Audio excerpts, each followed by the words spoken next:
Good afternoon, everybody. It's Wednesday here at Foster Life. I'm Rob, and I'm your host of the show. 489,000 kids in the United States are in foster care as of today. Out of that 489,000 that are in foster care, 60,000 of them are in residential facilities that would be like a mental facility, a facility for behaviors, a group home, that type of thing, where multiple kids live in a facility. Is that a good thing or is that a bad thing? We're going to explore that today, and I'm going to share some experiences that I had. When I first started fostering, I decided that I wanted to work at a residential facility, and boy, was it an eye-opener for me. I grew up pretty naive, and I didn't know that a lot of this stuff even existed or went on. And I'm going to share some of those experiences today on Foster Life. But I'm really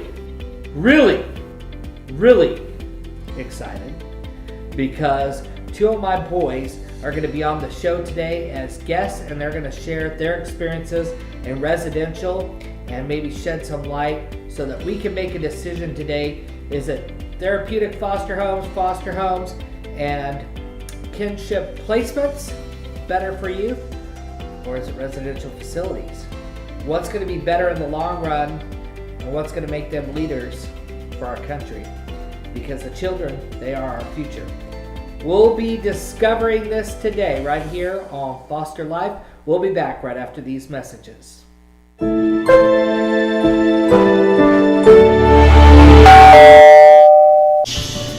Listen up, it's Mama T here. Guess what? Look for Mama T's Cooking Big only on Foster TV, coming to you in January 9th of 2019. Ciao, baby. Welcome everybody back to Foster Life. We are glad that you joined us today. Today we're talking about residential and foster care, and is it a good thing, not so good thing, or whatever. But we're going to explore that today. 489,000 kids in America are in foster care as of today in the United States. 60,000 of them are in a residential facility, and we're talking about residential facility. So when I first started fostering, everybody kept talking about these residential facilities, and we had taken in some elevated behavior kids in our home and had done quite well with them. And so I had a little downtime in the evening, and I'm not a big sleeper. I have a hard time sleeping at night, so I thought, hey, maybe I'll pick up a couple of overnight shifts at a residential facility and see what that's like. And oh my gosh, I had no idea. And now I've visited several of these facilities, and it's really like almost kind of like a prison for kids and teenagers, and they're kind of run that way as well. Now I understand that some of these facilities, the kids have behaviors, and they have mental diagnosis, and they have trauma, and things have not went well for them. But there's a couple of things that I learned. You can go to that type of facility and have zero of that, and it's getting more common in the United States every day. Zero behaviors, zero anxiety, zero anything. But just because they couldn't find a foster home for that child, they place them in a residential facility. And my concern with that is, these are kids that haven't seen those types of behaviors before. And they're learning things, and they're watching, and they're seeing, and they're getting involved with people that probably we don't want them to be involved in. But then on the flip side, when it comes to foster homes, the hardest kids to place is that 12 to 19-year-old child. The families usually, place the younger ones, but the older that they get, the harder they are to place in foster homes. So how do we in America increase the foster homes so that we are servicing those kids as well? And where does the residential facility fit in? I'm going to tell you, when I was there, eye-opener. I was very naive. Again, this is not my background. I have no education in child care. I have no education in child psychology. I have no education in social work, any of it. I was a producer in television and produced big live shows. That's what I did.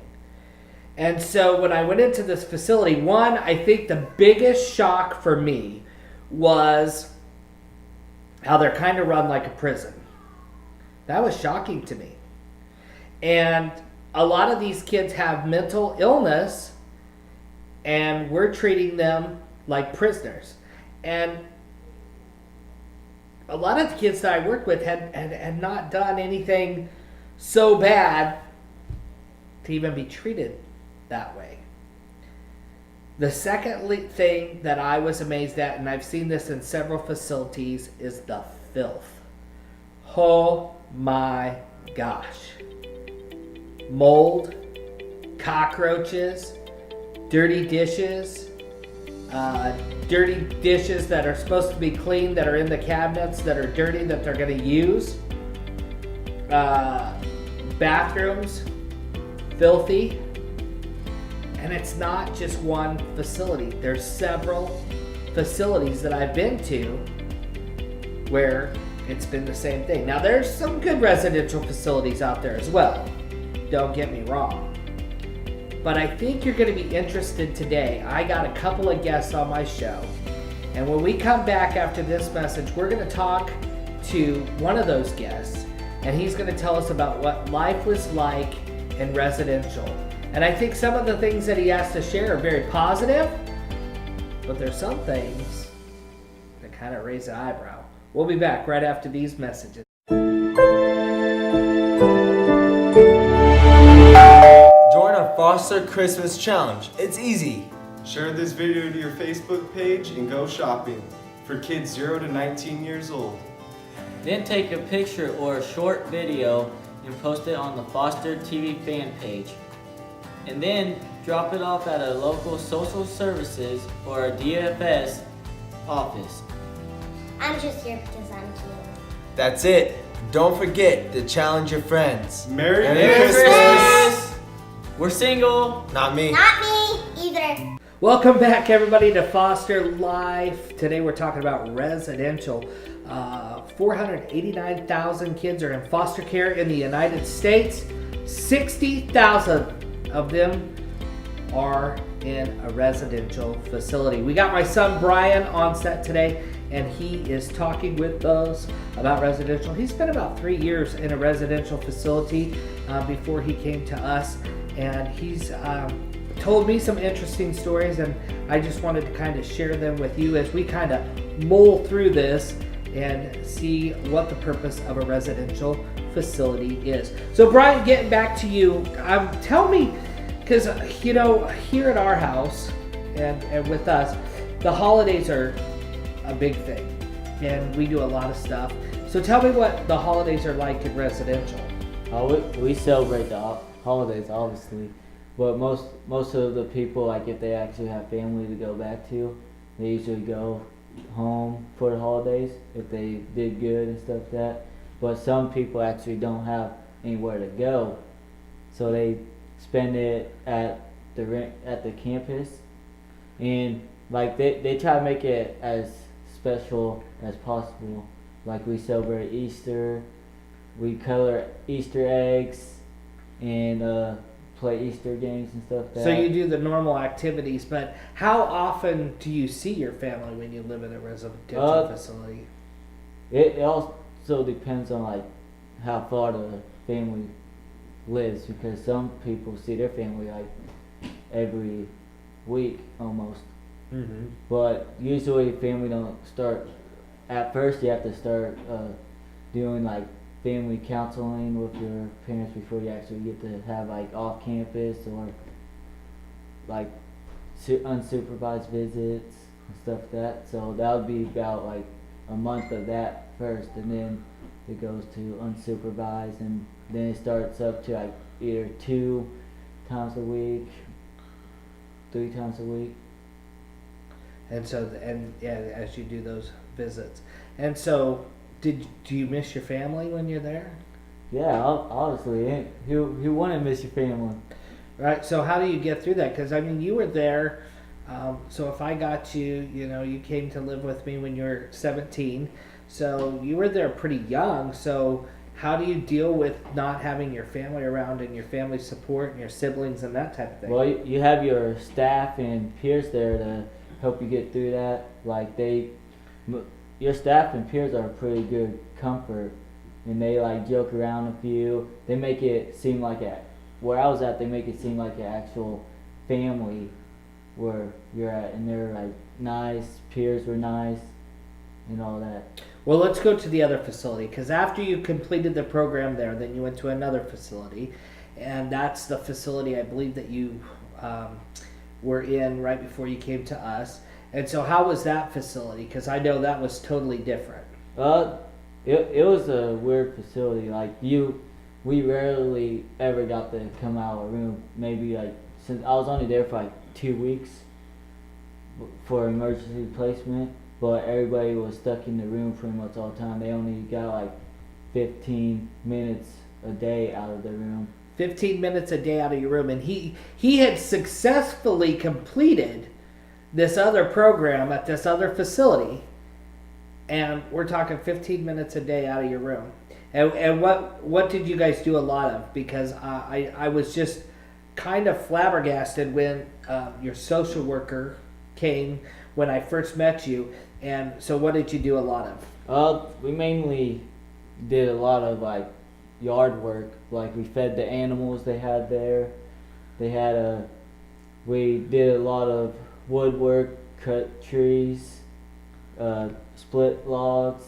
And did you have any therapy there at all? Yeah, you had therapy. Like, well, there was 8 other kids there, so we had to split it up. Like each day, we had to do it. Sometimes you don't get to see counselor till like the next week after everybody else had it. Right. So we saw them like once a week, all that. So once a week. And then did they pay you for your work at all? Yeah, they paid us a little allowance. How much? I don't absolutely know how much it was because I never asked, but I was only there. It's not a whole lot. It's like prison pay, and they work their butts off there. And I know from knowing this facility and from other caseworkers that have worked around this facility, they kind of use the boys as their slaves to get all their work done at this ranch, and then whenever the boys aren't slaving for them, then they keep them in their rooms, and that's where they do their stuff, and that does not sit well with me at all, just because I don't understand how that's going to help somebody who has a mental illness. Those are kind of all the things that we wouldn't want to do if we had a mental illness. Well, Brian, it was really good having you on the show today. I love you very much. You're my bro, and we're just so proud of you and all the things that you've done. And he just got a new car, and we're so proud of him. He saved for the down payment and doing that. So we're glad to have you. We're going to be back and talk a lot more about residential facilities right after these messages.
Welcome back, everybody, to Foster Life. We're talking about residential facilities today, and I just want to talk a little bit about what Brian was saying. In those facilities, sometimes that staff is so close to the residents' age because a lot of times they're college kids. And so what we've noticed in these facilities as I've kind of went through and worked with them and worked in one and observed that sometimes these staff and these kids kind of butt heads because they're not too far apart in age. And the staff wants to be the boss, and the kid, you have a kid here with mental illness issues, and sometimes that doesn't quite jive together right. Imagine if it's a kid that's being placed in the facility that has nothing but normal teenage behaviors. And we're putting those kids there. We're not just doing it in this state. We've done our research. It's happening all over. If we don't have a foster home for a teenager, folks, they're going to put them in a residential facility. And that means the caseworker is going to have to lie and say that they have these elevated needs to put them there. These facilities, $10,000 a month, $5,000 a month. I know. It's not cheap. That's taxpayer dollars. Are we really doing the best thing for these kids? These kids are the children of our future. These kids have been sex trafficked. They've been involved in stuff. They've been abused. They've been neglected. I've heard stories that'll make you throw up. And sometimes what I see in those facilities, I think those places have a place in our system, but I'm not sure that we're using them in the correct way. When we come back, we're going to have another guest on, Andrew, and he's going to talk about his experience in DYS right after this, only on Foster Life. Hey, it's Mama T with Mama T's Cooking Big, and I want you to join Foster TV's Christmas Challenge. Welcome back, everybody, to Foster Life. I'm Rob. I'm the host here, and today we are exploring residential. And I kind of feel it's got its good, it's got its bad, and it's got its indifferent. But I thought that it would be interesting to get my sons on here who have spent some time in residential and talk to them a little bit. Please welcome my next guest. His name is Andrew. How you doing, Andrew? I'm doing pretty good. Okay, so are you clean and sober? Yes. You're clean and sober. Yeah. And I know he's clean and sober because I do hair follicle tests. And so to make sure they're clean and sober. And all of us, kind of have hiccups. But you've been clean for how long? 2.5 years. 2.5 years. And your drug of choice was? Meth. Meth. Okay, so we're talking pretty hardcore. And so you also struggle with some mental illness as well. Is that correct? Yes. Okay, so you have some mental illness, and so you were sentenced by a court. Is that correct? Yes. To a DYS program, which is Division of Youth Services. It's a program that is residential. Usually, a judge orders it, and it's kind of like a jail for youth in a sense. However, they have a treatment program while they're there. So in this program, tell me a little bit about it. Like, what was it like there? It wasn't the greatest, but when I was there, it opened my eyes to a lot that I wanted to pretty much change my life. That was the good about it, but it was all right. You woke up at 6 o'clock in the morning, got ready for the day, brushed your teeth, and then right after that, about 7:30, you go and you eat breakfast in the dining hall. And then after you eat breakfast, you go straight to school. And school there wasn't too bad because it was only 4 hours. You got out at 12:30 to 1. Okay, so do you go to school as a group or individually? You go to school as a group. Right. Did you have any individual counseling there while you were there, like one-on-one counseling? There was never one-on-one. Well, you had a counselor, but you would have to go through a whole process of being able to have one-on-one time with that counselor, mostly because there's only, let's say, probably 4 or 5 counselors through the whole facility. Mm-hmm. So it's pretty much on their time. So how many kids were in your pod? In my pod, there's about 30, maybe 40 kids in my pod. 30, 40 kids. And how many staff in that pod? There was 3 staff. So 3 staff for 30 kids. So that's ratio 10 to 3 or 10 to 1. So, that's a lot. Not sure in residential that we're always doing what's in the best interest of our youth. Andrew, I want to thank you for coming on and being open and honest. And the thing that I love about you, number one, you were my first. Mm-hmm. You came to me when you were 12, and then you left and you went back home, and then you went through some trials and you went through some stuff, but you found us again, and now you're back home with us. And son, I'm just so proud of you for your sobriety and for your will to want to make something of your life. And I love you to pieces. Andrew, fortunately, is a friend of our family's, and so he is now part of my family, my forever family. But I had the opportunity of knowing Andrew from the day he was born. I saw him the day he was born, and so that's extra special as well, because not all of my kids that I know from the day they were born. So good having you on the show, and thank you for opening and being with us. We're going to be back right after this on Foster Life.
Today we're talking about residential facilities, foster care, and really what it's like to be in a residential facility. And before I wrap that up, as the host of Foster Life, we are challenging parents and families to get involved with our Foster Christmas Challenge.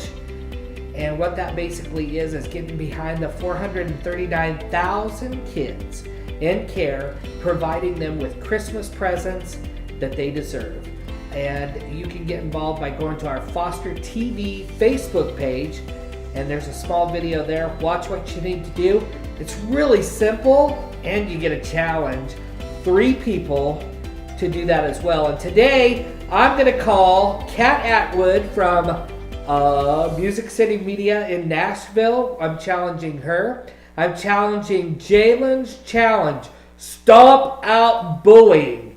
If you do not know this kid, he has been recognized all over the world for his efforts in stomping out bullying, not only in the United States, but in the world. He's an amazing kid. But Jalen, I'm telling you, buy some foster care presents, get them to DFS, post your picture, and challenge some people for me. And the last person I want to challenge today is Miss Santamasso. She was my 6th grade teacher and has supported me throughout the years in everything that I'm involved in. Has been not only a great mentor to me, but an awesome friend. And I'm saying, Santamasso, let's challenge some people, get some gifts for these foster kids, and get them to Department of Social Services, or DFS. Residential. I'm reminded of a story when I worked in a residential facility. And I was the de-escalator there. So when a kid was really stressed out, mad, pissed, whatever the case may be, they would bring me in to kind of do some de-escalation because I was a foster parent, because I'd worked with kids like this before. And so one time I went, and there was a girl that was very upset, and I was in there doing my job, doing what I do, and we were talking, and she yelled at me, and she said, "Nobody deserves to be in a facility like this, especially me." And I had worked there for some time. And I put a minute in. And the thing was, is I was only going to work a couple of days a week, but they were so desperate for help, they called me in almost every night. There was a lot of times I worked 6 days a week. I always took Sunday off because that's our family day. And I looked at her and I said, "That's the smartest thing I've heard since I've worked here. Because there is nobody that deserves to be in a residential facility. We're treating innocent children who have been abused, neglected, traumatized, harmed, and we're treating them like prisoners. The facility that I worked in had a control room where you flip up to lock the doors, flip down to unlock the doors. We run our transports like a prison. And yeah, we're doing some therapy there, and we're doing some group there. But I'm not sure that we're doing any justice. Do you know that there's a certain percentage of kids that get used to that institutional environment? And guess what, friends? They don't know how to thrive in the real world. They go out, they commit a crime, and they go to prison, and it feels natural there. That's their natural habitat, their natural environment. And if you really want to get under my skin, put a kid there who is having normal teenage behaviors and put him in a facility like that. It's not the answer. We have a broke system. And we need to start speaking up. We're foster parents. We're adoptive parents. We have a voice. And we do this as a mission because I know what you get paid. And the only way you're doing this is as a mission to help young people. Because we don't get no doctor's pay. Last time I checked, 75 cents an hour. That's what I make. And the last time I took a job for 75 cents an hour was never before this job. But I do it because I care, because I love being a parent, and I want to make a difference in this life. But if we don't stand up and say, no, we're not going to do it anymore. If we don't call our lawmakers and say, no, we're not going to do it anymore. If we don't call our senators and congressmen and say, no, we're not going to do it anymore, are we really, really advocating for our youth? I said earlier, I think for some kids, there's a small group of kids that I think this is good for. It changed Andrew's life. It did. You heard him say it right here on the show. Brian, I know his story. And I'm not sure that one, he deserved to go to a place like that.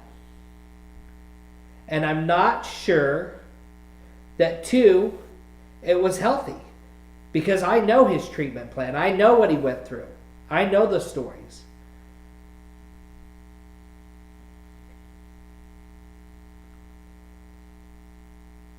There's got to be something that we can do as a community. And we have to use our voice for these young people because they're young. And like I say all the time, if they don't know any different than this, they think this is the normal. And I came from a pretty damn good family. And when I went into it and I saw what went on, I was shocked. Sometimes those staff, they're not very nice. Sometimes they're great. I love the people that I worked with. But I've seen some things. Coming up tomorrow on Foster Life, we're going to be talking about drugs, not the street kind, the prescription kind, medicating our children in foster care, and consequences. I got a really special guest. You're going to love her. Courtney Lavelle is going to be joining me. She's an expert on this. And I'm going to tell you what, whenever my doctor wants to change any of my kids' meds, it don't happen without having a conversation with her. And she's going to be with me tomorrow on the show. That'll air on Friday. It's been a pleasure today being with you here on Foster Life. Have a great day, and we'll see you on Friday, right here on Foster TV. Host of Foster Life here. If you just got done watching today's episode, Life in Residential, on Foster TV, you know that I challenged 3 of my friends for the Foster Christmas Challenge. We are dedicated to servicing 439,000 kids in care this Christmas and providing Christmas that they deserve. It's really easy to get involved. First, share this video right here. Then go shopping, buy one or many gifts for a foster kid. Then make a picture or a video and post it on our Foster TV Facebook page. That's our Foster TV Facebook page. After you've done that, deliver it to your local DFS or family services in your county, and they'll make sure that they get to the foster kids in your area. Today I challenged Kat with Music City Media. She's the best publicist I could ever ask for. Get off your butt, Kat. Go buy some gifts for the foster kids. Get involved. I also challenged Miss Santamasso. She's my 6th grade teacher. Boy, has she been there for me over the years, not only in 6th grade, but everything that I have done. She has always encouraged me and backed me and supported me. Miss Santamasso, let's do the Foster Christmas Challenge together. And lastly, I challenged Jalen of Jalen's Challenge, Stomp Out Bullying. He is a senior in high school and has traveled all around the world to make sure that kids are not bullied. Jalen, Foster Christmas Challenge. Great way to get involved. Thank you, everybody, for lending support to the 439,000 kids in care. This is not for me. It's definitely for them. Foster Christmas Challenge, right here on Foster TV.